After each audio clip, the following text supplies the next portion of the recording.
सादरं कर्णे शृणुयाम देवाः भद्रं पश्येमक्षैर्यजत्राः स्थिरैरङ्गैतुष्टुभावं सस्तनुभिः विषेम देवहितं यदायुः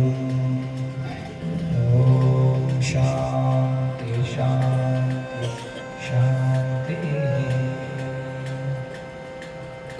बोलो स्वामीनारायण भगवान की। તમને બધાને ભૂખ લાગી છે? જમવાની વાર છે. બધા ઊંચા હાથ કરી જોશથી જઈને બોલો નરનારાયણ દેવની, સ્વામિનારાયણ ભગવાનની, શ્રી લક્ષ્મીનારાયણ દેવની, શ્રી ગોપીનાથજી મહારાજ, શ્રી રાધારમણ દેવની.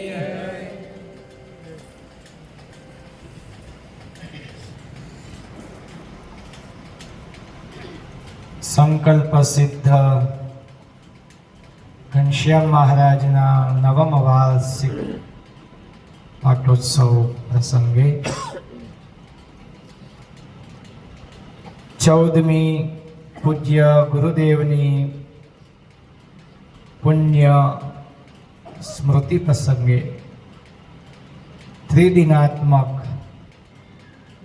દિવ્ય કથાનું આયોજન પૂજ્ય મહાત્મા સ્વામી અને દર્શન સ્વામી બધા સંતોએ કર્યું છે. એકવાર પૂજ્ય મહાત્મા સ્વામીને તાલીઓથી આ કથાના વક્તા પદે વિદ્વાન, શાસ્ત્રના મર્મજ્ઞ, સાધુ મૂર્તિ એવા પૂજ્ય સત્યપ્રકાશ સ્વામી, એમણે પૂજ્ય મહાત્મા સ્વામીએ વક્તા પદે નિયુક્ત કર્યા છે. સ્વામીને પણ જોરદાર તાલીઓથી. અને અત્યારે આનંદની વાત છે, વડતાલ પીઠાધિપતિ મહારાજ શ્રી રાકેશ પ્રસાદજી મહારાજની પ્રેરણાથી અને કમિટી બોર્ડની પ્રેરણાથી અત્યારે રામેશ્વરના મહંત પદે એમની નિયુક્ત કરી છે. જોરદાર તાલીઓથી પૂજ્ય સ્વામીને અભિવાદન કરીએ. પૂજ્ય અમારે જ્ઞાન સ્વામી હૈદરાબાદ ગુરુકુલનું સંચાલન કરે, એમને પણ તાલીઓથી અભિવાદન. ભાવનગર લોખંડ બજાર મંદિરેથી પધારેલા અમારા સ્નેહી મિત્ર પૂજ્ય કીર્તન સ્વામીને પણ જોરદાર તાલી. અને ખૂબ સેવા કરી તમને બધાને રાજી કરતા એવા અમારા નાના લાડલા મારા સખા એવા દર્શન પ્રિય સ્વામીને પણ જોરદાર તાલીઓથી અભિવાદન. વર્ષોથી પૂજ્ય સ્વામીની આ દિવ્ય પરંપરા, નારાયણ સેવાદાસ સ્વામી નામ છે ગુરુનું. જે નારાયણના સેવક હોય એને નારાયણ સેવાદાસ કહેવાય. પૂજ્ય સ્વામી ભગવાનના સેવક તરીકે જિંદગીભર રહ્યા, ત્યારે સ્વામી તરીકે કોઈથી પૂજાયા નથી. માટે એમનું નામ સાર્થક પૂજ્ય સ્વામીએ પોતાના જીવનમાં કર્યું છે, નારાયણ સેવાદાસ. ગુરુના વિશે તો પૂજ્ય મહાત્મા સ્વામી ખૂબ વાત કરી. એવા સંતની કૃપા ઉતરે, જીવન ધન્ય થઈ જાય. નિષ્કુળાનંદ સ્વામીના શબ્દો છે, સંત કૃપાએ સુખ ઉપજે, સંત કૃપાથી સરે કામ, સંત કૃપાએ પામીએ પૂરણ પુરુષોત્તમ ધામ. એવા સંત કૃપા, એવા સંતની કૃપા આપણા બધા ઉપર ઉતરી છે, તમારા બધા પર, અમારા પર. પૂજ્ય સ્વામીને નજીકથી મળ્યા છે. સ્વામીએ કીધું એમ, પૂજાવાનો કોઈ શોખ નહીં, મનાવવાનો કોઈ શોખ નહીં. અમારા સંતોને છે ને ભક્તો, 3 વસ્તુ ઉપર વિજય માણસે મેળવવાનો છે.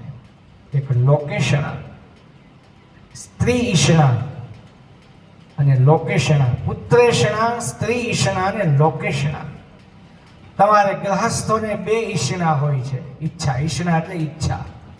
એક પત્નીની ઈચ્છા હોય કે યુવાન થાય તો જલ્દી ડાળીએ બોલો બોલો વળગી જવાય તો સારું એમ ઘર બંધાઈ જાય.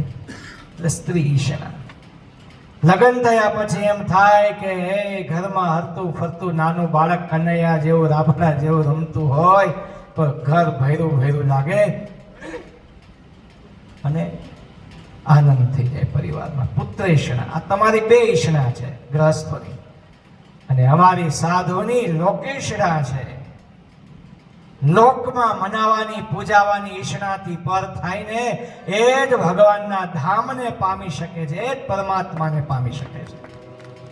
લોકેશણા અમને સંતોને અમે વક્તા હોય અમે કથાકાર હોય ને સુનિલભાઈ, એમ થાય લોકમાં અમારી વાહવા થાય, વાહ નિર્મળ સ્વામી કેવી કથા કરે ભાઈ, તે તો અમે ફૂલાઈ જાય ફૂગો થઈ જાય. હો ભાઈ ફૂગો થઈ જાય. લોકમાં પૂજાવાની મનાવાની અમારા ગુરુદેવ શાસ્ત્રીજી મહારાજ, જોગી સ્વામી અને નારાયણ સેવાદાસ સ્વામી જેવા સંતો જિંદગીમાં ક્યારેય પૂજાવાનો દોઢ જાગ્યો નહીં એવા મહાપુરુષોને તાલીઓથી અભિવાદન કરીએ, એવા સંતોને વંદન કરીએ. બાકી લોકમાં મનાવા પૂજાવાના તો દોઢ અમને બધાને હોય. હો ભાઈ આ દુનિયામાં કોને આપે, બધાથી આગળ થવાની કીર્તિ કામના, કીર્તિનો ધ્વજ તો મહારાજનો લહેરાવો જોઈએ, સંતનો નહીં, ભગવાન સ્વામી નારાયણનો લહેરાવો જોઈએ. તો એની ભક્તિ, એનો વૈરાગ્ય, એનું જ્ઞાન એ પરાકાષ્ઠાએ પહોંચેલું કહેવાય. એવા મુક્તાનંદ સ્વામી જેવા, બ્રહ્માનંદ સ્વામી જેવા, ગોપાળાનંદ સ્વામીનું નાની એવી વાત કરી, વાત પૂરી કરું. પૂજ્ય સ્વામીને આપણે સાંભળવા છે.